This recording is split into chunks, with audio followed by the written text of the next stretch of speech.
রমজান মাস উপলক্ষে Dhaka mass transit company limited metro rail চলাচলের নতুন কর্মসূচি নির্ধারণ করা হয়েছে। এতে প্রথম রমজান থেকে শুরু করে পবিত্র ঈদ উল ফিতরের আগের দিন পর্যন্ত নতুন কর্মসূচি অনুযায়ী চলাচল করবে মেট্রো রেল। আজ মঙ্গলবার 17 ফেব্রুয়ারি বেলা 11টায় ডিএমটিসিএল এর পরিচালক একেএম খায়রুল আলম স্বাক্ষরিত এক সংবাদ বিজ্ঞপ্তিতে জানানো হয়েছে এ তথ্য।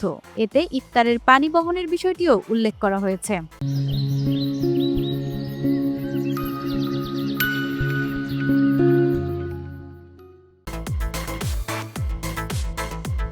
বিজ্ঞপ্তিতে জানানো হয়েছে, রমজানের রাজধানীর উত্তরা উত্তর স্টেশন থেকে মতিঝিল পর্যন্ত প্রথম ট্রেন ছাড়বে সকাল 6টা 30 মিনিটে এবং সবশেষ ট্রেন ছাড়বে রাত 9টা 30 মিনিটে। অন্যদিকে মতিঝিল স্টেশন থেকে প্রথম ট্রেন ছাড়বে সকাল 7টা 15 মিনিটে এবং সবশেষ ট্রেন ছাড়বে রাত 10টা 10 মিনিটে। বিজ্ঞপ্তিতে মেট্রো রেলে ইফতারের পানীয় সম্পর্কেও বার্তা দেওয়া হয়েছে।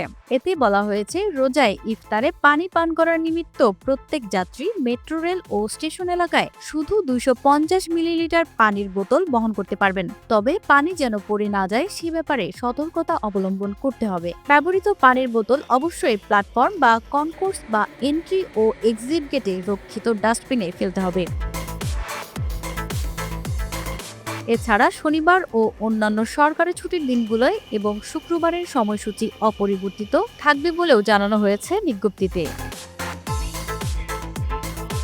প্রতিমা সরকার, এনটিভি অনলাইন।